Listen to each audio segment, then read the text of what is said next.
Well, good afternoon and welcome to this, what promises to be, I think, a really excellent session on ethics and AI.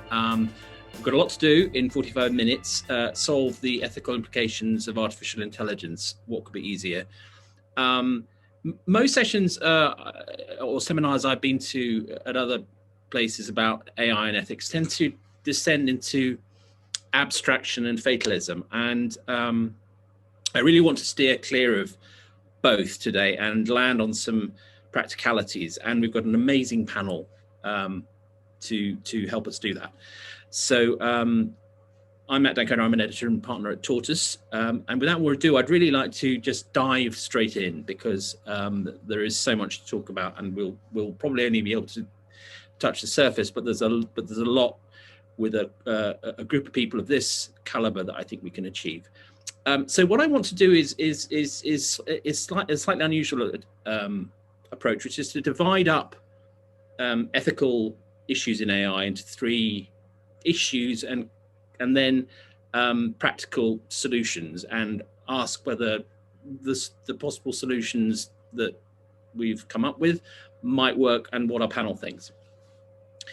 And I'd like to look, first of all, at the huge question of data privacy and the notion that has emerged in various contexts that the answer to all the sort of clusters of ethical problems that have arisen around privacy have as their best prospective solution independent committees which review data access requests. Now, we're very lucky to have with us Chris Wigley, who's the CEO of Genomics England. And I know, Chris, that you have your own access review committee. Can you talk us through, in as crunchy a way as mortals can understand, how that works, why you've lit upon that solution, what the risks are and what the upsides are? Yes, thanks, Matt. Very happy to. So maybe a bit of context first, just to frame this. So Genomics England started life as a vehicle to deliver a project, which was the 100,000 Genomes Project. At the time, big, sort of globally unprecedented scale of genomic data sets. And there is something about the nature of the whole human genome, which is inherently identifiable. So in this sense, it's less about privacy in the sense of, can we de-identify or kind of neutralize that? We know that anyone who has access to that data, it's a very, very sensitive piece that is not cleanable. So then the question is, how do people have access, and what do they get to do with it? So on the how people have access, the data is stored in a secure research environment, and the researchers have to come to the data. So we don't send the data out, they come and see us. The metaphor that I like here is it's like an aquarium. You can come in and admire the fish, you can't take the fish away with you. And that's one sort of big step that we took, which is unusual in this field. Normally people are able to access the data, bring it onto their own laptops, work with it and so on. So there's a cultural shift there as well. In terms of how we decide who has access, the 100,000 participants in that project elected representatives regionally in the UK, and then those regional representatives elected national representatives. We have a participant panel of 30 people, a subset of whom sit on our access review committee, and they actually have a veto. So any researchers who want to access the data sets, which is their genomic data set, but also their clinical and sort of medical history and so on, has to present their research case. And if the participants are worried about something, they can ask clarifying questions, get them to come back. If they don't like what the researchers are proposing, they can say no. And I can't overturn that veto. Our board can't overturn that veto. It would actually have to go up to the Secretary of State to overturn that veto, which has never happened, and which would be a big deal. So I think there's a big thing there about, if we want to step back and think about themes, there's a theme there about power. Who actually has the power to make these decisions? Often we see a lot of advisory boards, but when does advice actually get sharpened into decision making? So have you had any degree of nervousness with the system that you've introduced? I mean, we know that this kind of data has a kind of special quality in that people feel perhaps confused by its complexity, but also nervousness about what they might perceive as its personalization, its identifiability. How far of those problems there isn't, if at all? I guess one reflection I have is a, on one level, completely banal and obvious observation that has really struck me in the last year that I've been in this role, which is that sick people and well people have very different attitudes to their health data. I can bet. And so the participants in the 100,000 Genomes Project were sick people. So they were referred to the project because they had an undiagnosable rare disease, or they had a particular type of cancer, or they were looking for a sort of for answers. And the main push that I've had from our participants and their representatives is do more with this data. We want answers. Either I'm sick or my kid is sick, and we want you to be maximizing the access to good researchers doing good work to come up with new diagnoses, new therapeutics, etc. I have, however, personally experienced not just anxiety, but I would go so far as aggression from various people with agendas on this topic who've said that what we're doing is immoral, unethical, that we're abusing these sort of poor, ill-informed people whose data we're sort of stealing and trying to sell to pharma and so on. And so for me personally, one of the huge benefits of having set up robust structures is that I can actually have that conversation with someone and say, you know what, I get that you're really well-intentioned, but you are 100% wrong. A, these people are incredibly well-informed. B, is them making the decision with what to do. And C, the idea that we should take this data and then just keep it in a vault and not do anything with it would render the whole exercise meaningless. And Chris, talking of the vault, I mean, is there, to mix metaphors, a sunset clause on how long you can use data? And is that, do you think, an important part of the mechanisms we're going to need to, so to speak, to sell privacy and privacy solutions? It's an interesting question. For me, it's quite context dependent. So I think that, for example, during the COVID crisis, we and a number of other organizations have had access to various data sets under the emergency regulation that was passed, the COPI regulation. And I think it's perfectly appropriate that that is time limited. This is in a crisis, to be able to respond in a crisis on something that's very short term. We need to make sure that that's not something which drifts into becoming a sort of permanent settlement. On the other hand, for research data like UK Biobank or Genomics England or many others, it's actually really important that we have a lifetime follow-up approach where we can, because some of these conditions emerge over time. If we had to delete the data sets after, say, 5 or 10, even 20 years, actually we're massively reducing the utility of those data sets. So I think the right approach there is to be crystal clear with people up front about the choice that they're making and what that means in terms of how the data is used and so on. In our specific case, we had a lot of sick kids who came through the program. And so when they turned 16, we're reconsenting them because their parents made that choice for them. We want them to be able to make the choice for themselves. That's actually quite an interesting logistical challenge for us. How do you get a bunch of 14 or 15-year-olds to kind of care about this and engage with it? And we're literally having conversations like, do we need a sort of TikTok engagement platform to actually be able to explain this and engage with people and so on? But I think that point up front around having a meaningful and informed conversation and a meaningful choice from the person is the right way to go.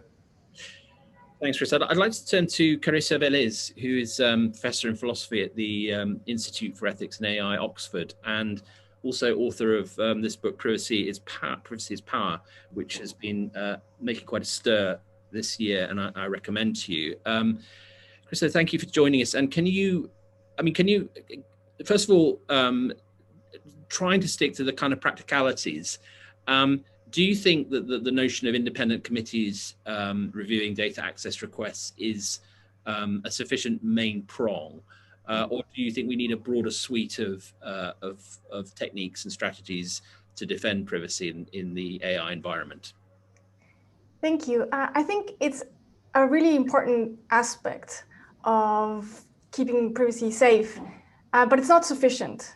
it's not sufficient for many reasons. For one thing, it's still unclear whether these independent committees, how independent they are. It seems like in the case that Chris was talking about, they're quite independent, but that's not always the case, of course.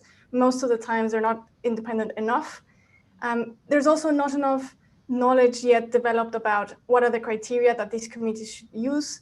And there's no kind of national structure to which they can refer to in cases of possible conflicts or in really difficult cases where things are really unclear. So I think it's important to develop these, and we should do more work in that direction, but it's certainly not enough. And something else that, another reason why it's not enough is that I think there are certain things that should be banned by law.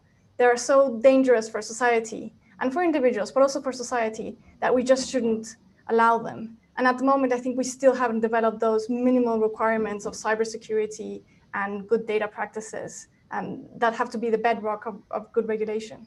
Can you give us just as a sort of bullet points, 3 things you think need to be banned to create a safer environment? One thing that I think needs to be banned is just buying and selling personal data. As long as we buy and sell personal data, we are creating really bad incentives. For one thing, we are creating the incentive of people collecting more data than they need. And secondly, we're incentivizing them selling that data to the highest bidder.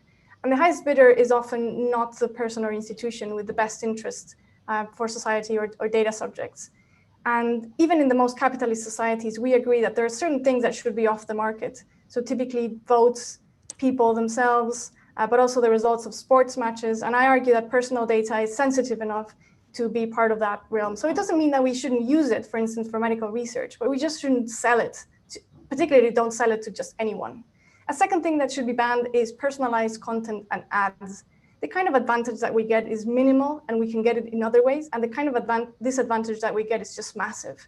So for instance, people say, well, I don't want to get exposed to ads that I'm not interested in. If you're not interested in tractors, it's kind of annoying to get ads for tractors.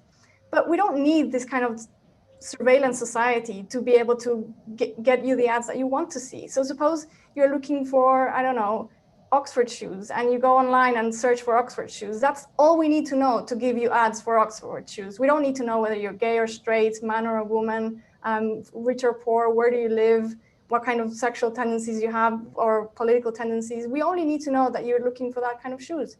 So we can get those advantages, and we should ban personalized content because it's polarizing society. And it makes it the case that we can't have a public sphere in which we can all comment on what's going on. So for instance, the Trump campaigns have had something like 6 million different ads.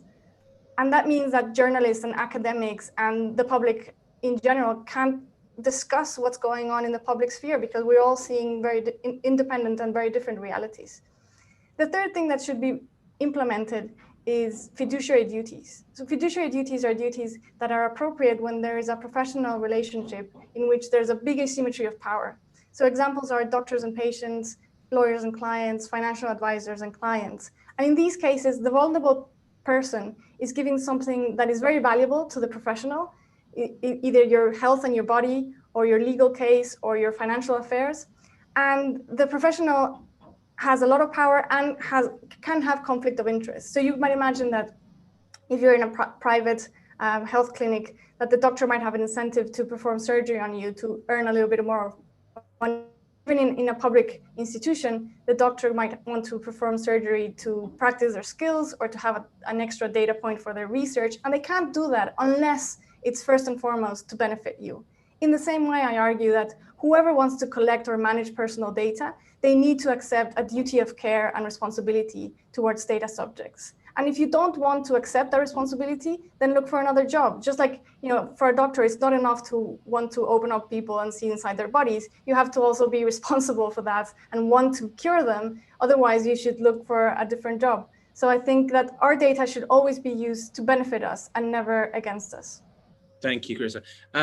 Can I turn to Dipankar Gupta, who is presently co-director of the Digital Platforms and Democracy Project at Harvard, but also served in the Obama White House. Dipankar, very, very good to see you. Thank you for joining us.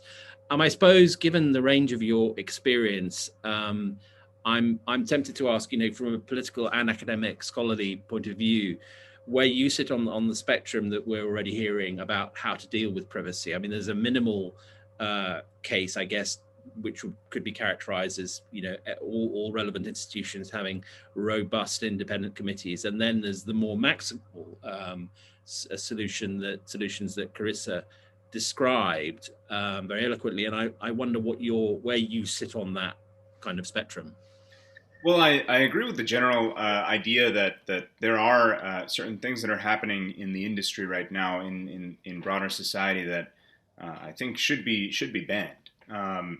The question is, what are those things? And to that point, I'm not sure I necessarily would agree with Carisa that we should ban all sale of personal information. And I consider myself a privacy advocate. What I would suggest is instead is that personal information can be sold, at least in certain respects, but rather that instead of stipulating that companies X, Y, and Z can or cannot collect information A, B, and C for commercial purposes, that instead we look at giving consumers rights. Those rights being really control over their data, choice over who can get access to their data, ownership over their information, rights to deletion, rights to tell companies how and when they can use their information, rights to opt out of processing, so that instead of the onus being on government and on companies to do what is right, which I completely agree is not going to happen in every case because of the incentive problem, we put the onus on the consumer. Now, this comes with the inherent problem that consumers are not necessarily going to be informed, whether we're talking about a health data subject or a social media user or somebody browsing the web, especially if you think about the typical user of the internet around the world, not just the people who are on this call, of course. Not everyone is going to be completely informed as to how their information, how their data is being used. And so inherent in all of this is a necessity to try to educate people. But I'd suggest that instead of stipulating through regulation that companies can or cannot do X, Y, and Z, we start with a more rights-framed approach where we afford consumers the rights. Now, if that still doesn't work in the long run, I think we can perhaps consider something even more robust than that. Given the sheer complexity of data that we already hand over, using our phones on a daily basis, using digital devices, how would you see those rights being declared and asserted? What sort of instrument would it need to do that? Well, we've seen this already to a large extent in Europe.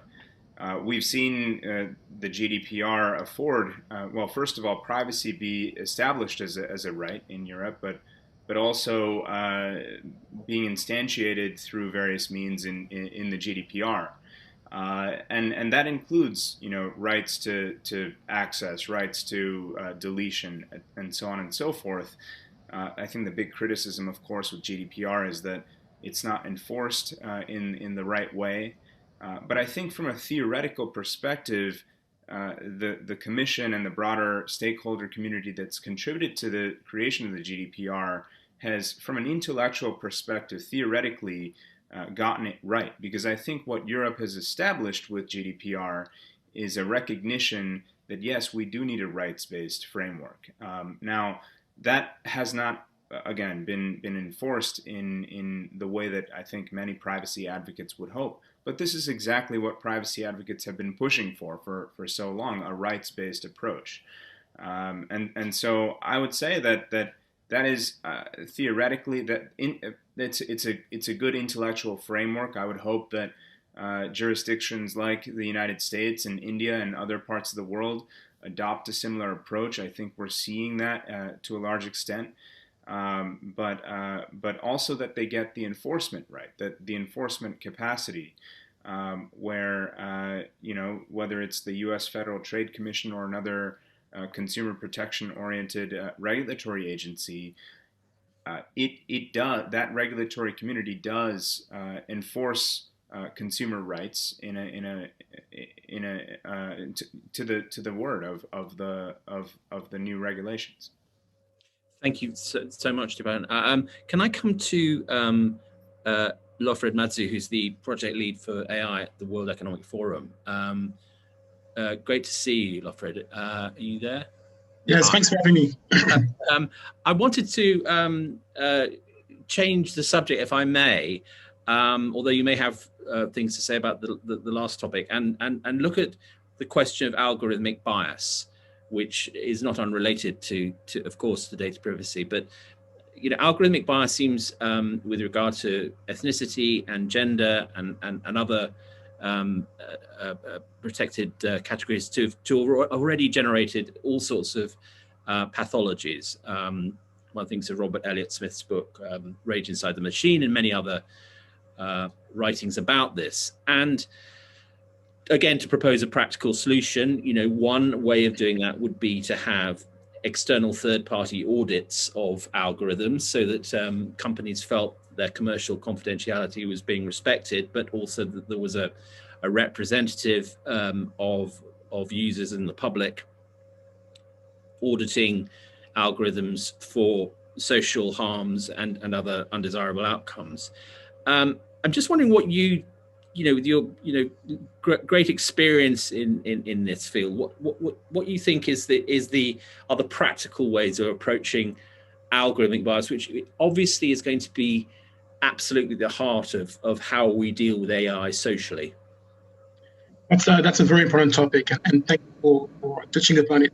Let me just quickly present the background here. So I'm a project lead at the World Economic Forum working on AI policy regulation. So I run pilot-based projects. So to go back to your question, I have a specific project on audit right now on facial recognition, for instance. So two things here. The first one is that why do we need audit, and why audit is one of the key to address this issue here. The first thing is really about transparency and documenting the behavior of AI systems. As the way it works currently is that this information are being kept by companies, and we earn small signals through the news report or researchers about bias, about the system X, Y, and Z, but we don't know the fair scale of the issue being at play in the industry. So it's really important to document the issue at scale. Second thing is we need third-party actors to get in, as you say, to protect the ownership of companies, but also address the challenge. So how this worked out concretely? Advocate for multi-stakeholder engagement. So we need policymakers involved here. We need civil society activists.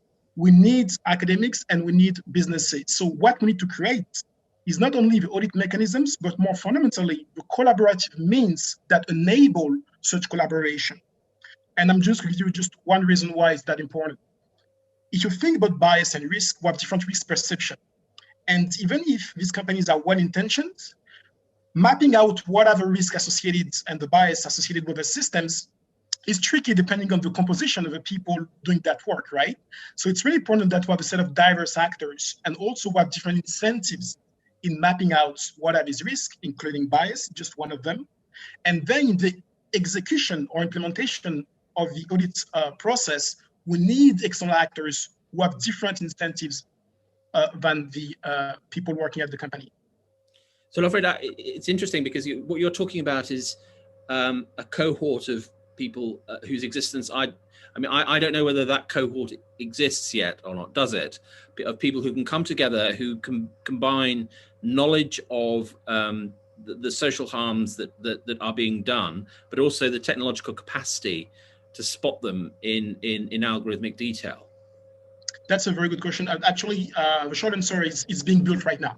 So going back on facial recognition, we have partnered with a certification body called AFNOR certification, which is French ISO, working with industry partners. I cannot disclose the names, but we are bringing in this certification body with expertise in audit, but also AI experts working with them in building audit capabilities. So we don't have I would say that we're building right now these capabilities, but that's definitely a challenge. But we need to work on it right now, because my concern is that we're only touching upon the tip of the iceberg when it comes to AI bias. If you look at the whole industry, so there's a sense of urgency that we need to respect. And do you think that the actors that companies and governments and other regulatory agencies will call upon will be transnational or private? I mean, where do you see this sort of auditing being? Who will be the auditing agencies in this? Very good question. So let me back up a bit here about, again, further diving into the audit concept here. Basically, what we want to achieve through audit is making sure that AI system, the behavior of AI system, whatever system it is consistent with a set of requirements. So going back to your question, what requirement are we talking about, and who's going to decide and implement these requirements? I would say that reasonably it's going to happen like for regional basis. Being based now, and I'm working now closely with the European Commission and being in France right now, I would argue that EU is trying to take the lead on that question through the white paper that was published last February that actually touched upon some of these requirements, right? Regarding the training data, regarding obviously privacy has been addressed, but also the bias concern and so forth. So I think my intuition is that at the regional level, including in the US, to a certain extent in China, because our discussion regarding this in China as well, you're going to see more and more policy work regarding the requirements. And then it will be up to the industry, I would argue, private sector, to figure out the means to ensure that the system is actually, behavior of the system is consistent with these requirements. So again, summarize, the requirements should be set by policymakers the mandate. The means to ensure consistency or assess compliance with this requirement left to a private stakeholder collaboration. It's very, very interesting. Thank you. I'd like to bring in Andrew Girdwood, if I may, who's a great ally of Tortoise and regular our thinking. Andrew, you made a point about the distinction between auditing algorithms and auditing technology itself in the chat. I wondered if you could elaborate on that.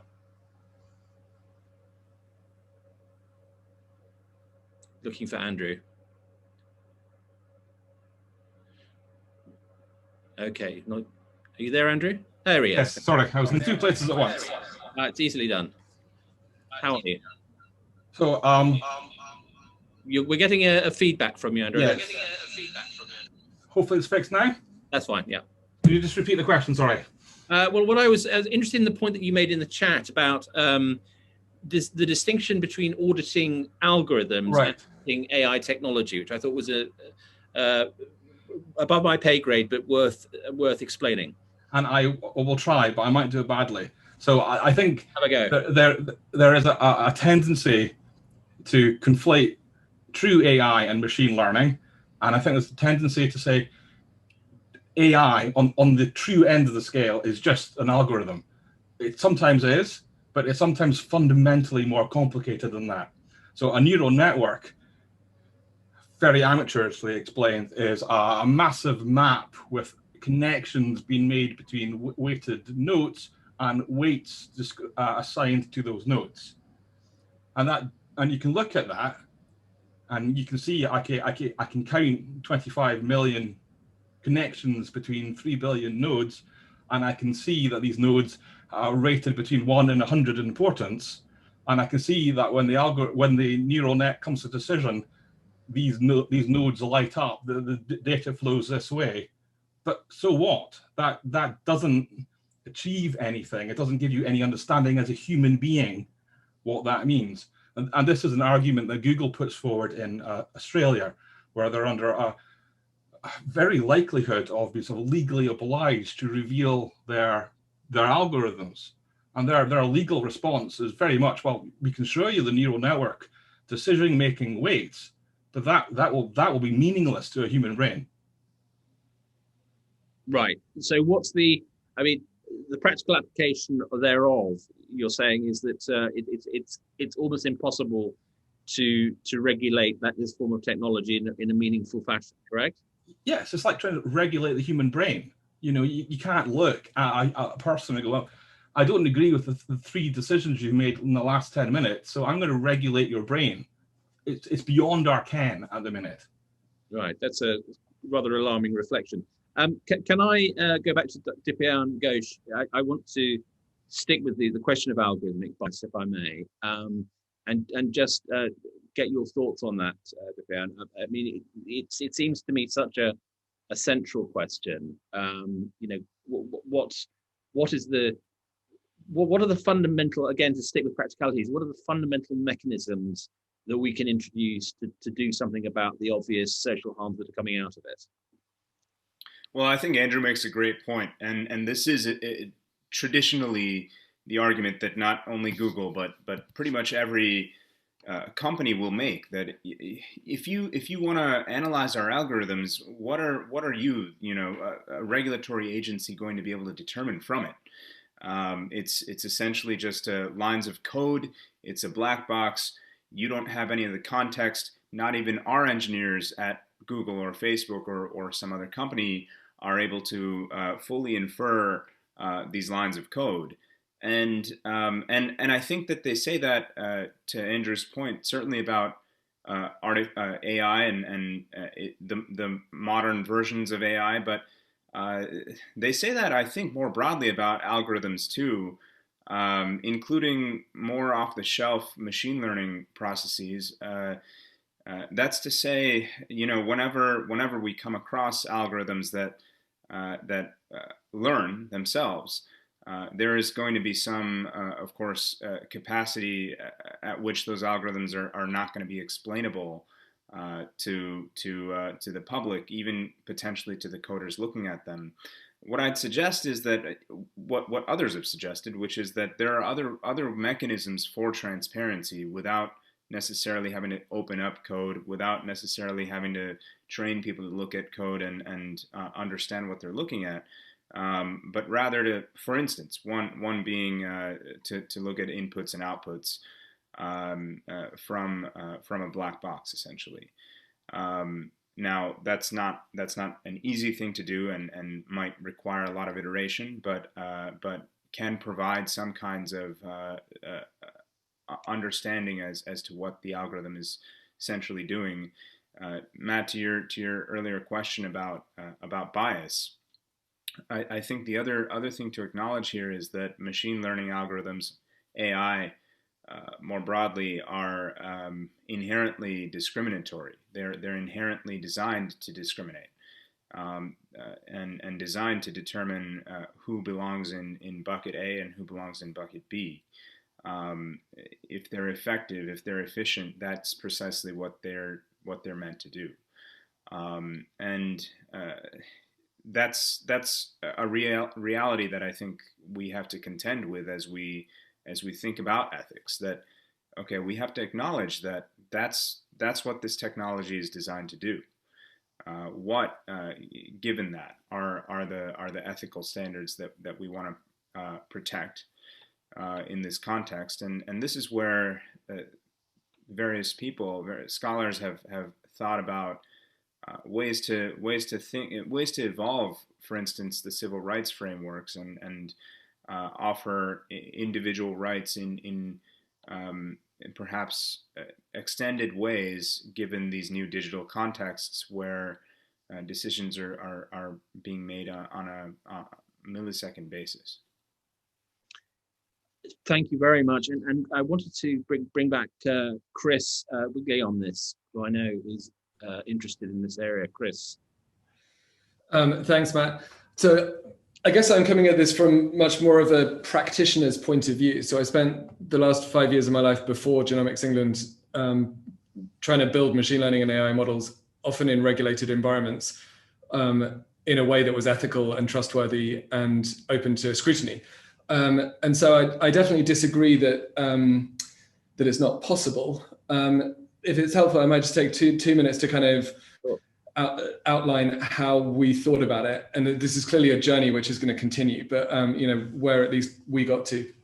I think the first level that we tried to think about was, is there bias in the data set, which at its most technical and sort of precise means, does the data set that we're looking at reflect the population to which this algorithm is going to be applied?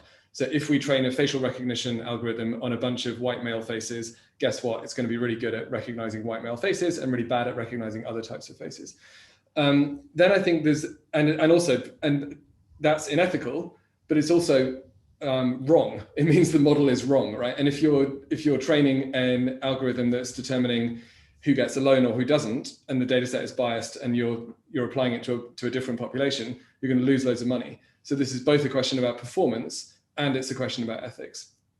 I think the next level up is what we're trying to do fair.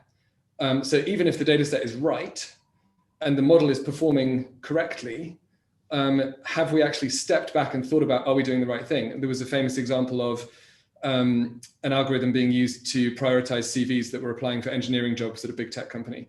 And it was prioritizing male CVs because it was trained on a data set that was correct. And historically, senior engineers and successful engineers had tended to be male. And so it was saying, well, these fit the profile of what historically success has looked like. But actually that's unfair and frankly stupid, because the future doesn't look like the past. And so actually it's not just about, is the data set right and applied to the right population, but it's about, are we asking the right questions and are we doing the right kind of thing? And then I think there's a third level above that, which is what we're trying to do ethical? You know, there were the walkouts from people in tech companies who were working on machine vision for missile systems. And, you know, a lot of that I think has to be determined societally and by regulation and shouldn't be left up to the large tech companies. Indeed, it's interesting for me, many of the large tech companies are lobbying governments to say, please, for the love of God, can you regulate this so that we don't have to make these decisions ourselves, because we're really good at building software. We're not necessarily really good at making these ethical decisions. So I think there are sort of practical things you can do in terms of asking the right questions about bias, about fairness, and about ethics. But then this is a more technical point. I would disagree with Andrew's point that looking at the weights of different elements of a machine learning model is not helpful. I think it is helpful both to understand what's going on and also to guide you as to whether you're answering those questions about bias and fairness and ethics right. So for example, if let's go back to this loan example for a bank. If we can unpack what the model is doing and saying, actually, we can see that it's overweighting these features around age or about income, and it's underweighting these features that are something else. We can say, right, actually, we can determine by looking at these, by looking at what the algorithm is doing, what's actually happening and whether that tells us something about whether we're acting in a fair and reasonable and ethical way. I totally agree that needs translation into human from machine speak, but I think that's doable.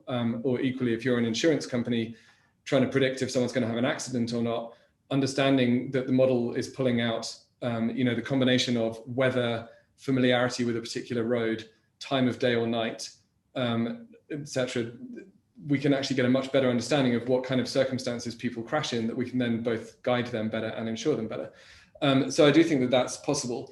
Just I don't want to ramble, but a final point is just in a regulatory context, things like the financial services regulatory sandbox in the UK are really helpful, because you can do things like start with a simple model that is linear regression, maybe then move to a more complex model like a random forest, but which is easier to unpack what's going on, and then have a sort of neural net or deep learning model as a sort of third tier that starts to give you confidence to build up over time towards those more complex and less transparent models, but also gives you a ramp down if you start getting concerned about what the more sophisticated models are doing to different levels of sophistication.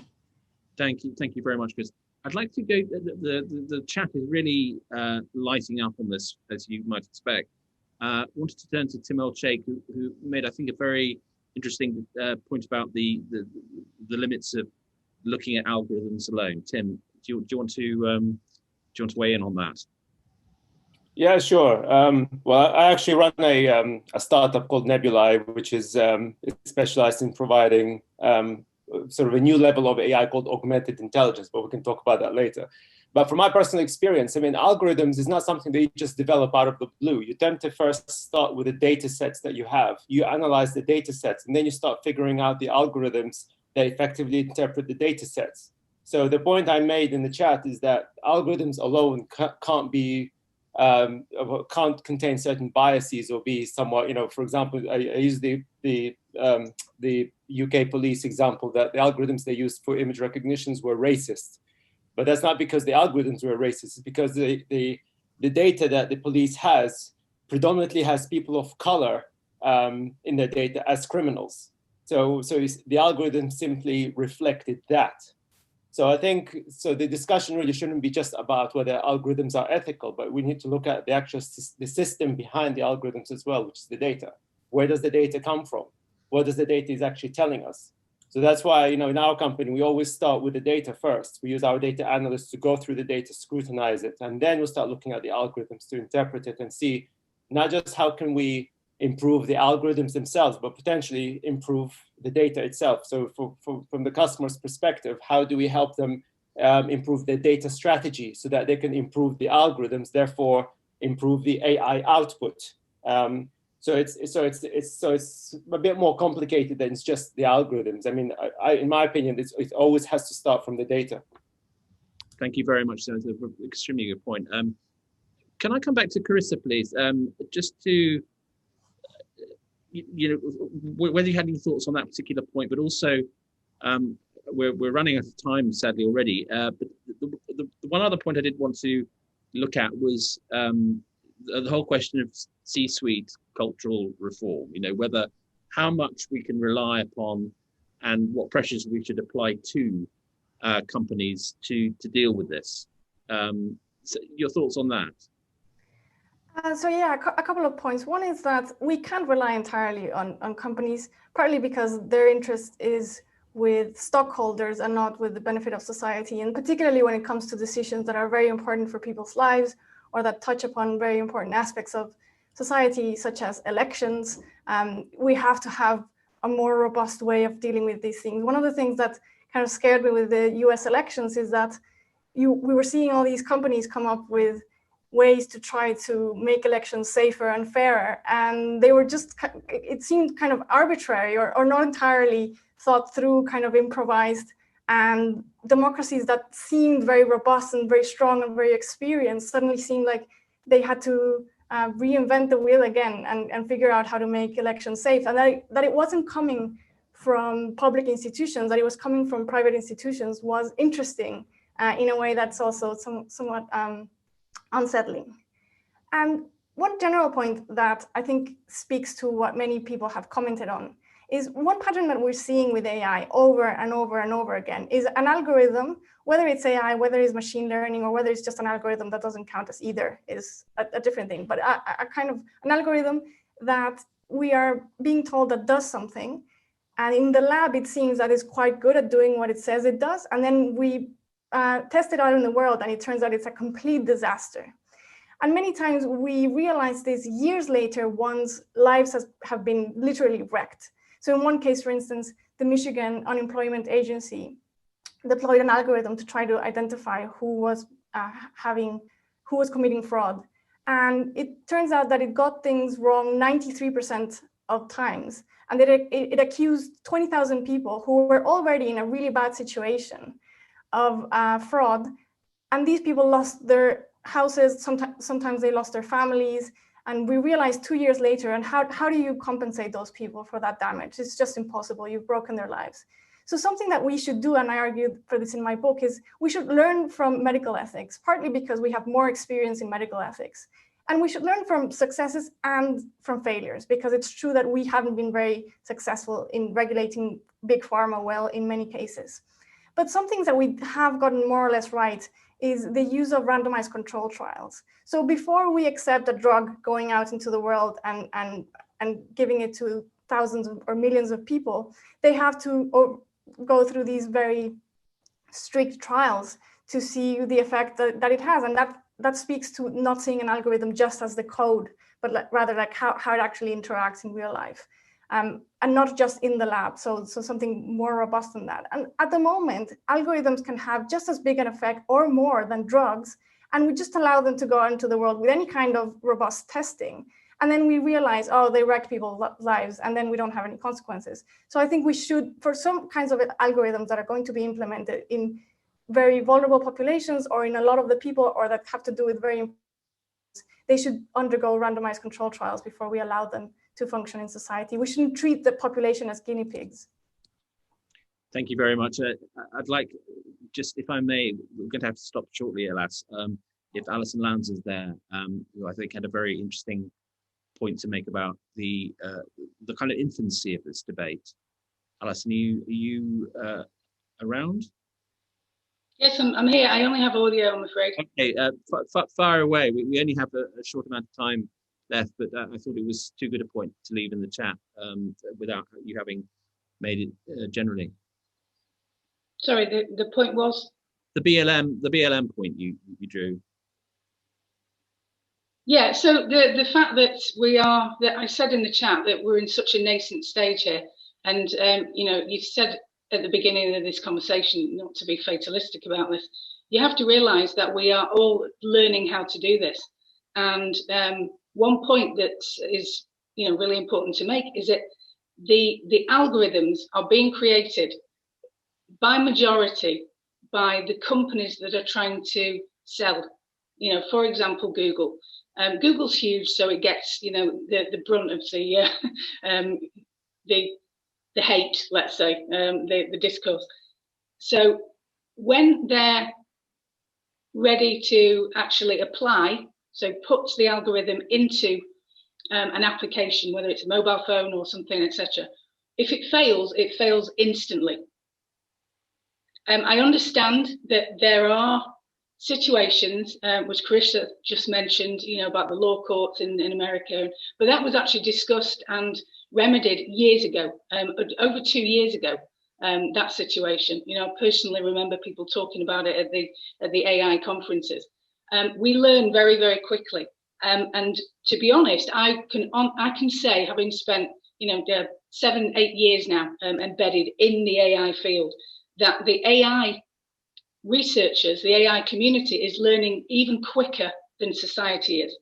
So BLM, and this year especially, with everything that we've all had to go through, blew up because we haven't yet figured out a remedy for a solution to it. But in AI, it has to happen there and then because of the fact that most of the companies that are developing it, and that's the big research labs that are making big dollars, including NVIDIA, we have to get it right, otherwise it fails instantly. And that's actually quite a good thing. But just to make the point that we are in a very nascent stage with artificial intelligence, we will get there, just as society will get there. We'll figure out gender bias, we'll figure out all the societal problems that we get, and I strongly believe that, and that's from a point of view embedded well into the artificial intelligence field. Thank you very much, Alison. Last, I'll have to wind up now, which is infuriating because there's so much more one would like to ask. But I think where we've arrived is that our sort of tripartite solution of independent committees for data, audits of algorithms, and reform of C-suites is at best a necessary, but if sufficient, cause of reform. And there is a lot more to do. And I am very struck by Dipankar's idea that really the starting point for this has to be some sort of assertion of rights. To Alison's point just now, I mean, the urgency of it is huge because the technology is developing and its social applications are developing at such a rate that we are encountering now huge questions of social justice at a rate that we're not perhaps keeping up with. But I think Lofred was absolutely right that a lot of this has to do with convening the right combination of people who can bring knowledge of social harms together with the right technological capabilities. A huge task, but undoubtedly important one. And I think that the exploration of who owns data and how it may be turned into wealth and who gets the share of that, if at all, is one that we might investigate further in a reporting fashion, because it's going to be absolutely the heart of this, given the existing business model. We're now going to take a short break. At 1 o'clock, Alexei will be back to look at AI breakthroughs. Thank you so much to our fantastic panel. See you in 10 minutes.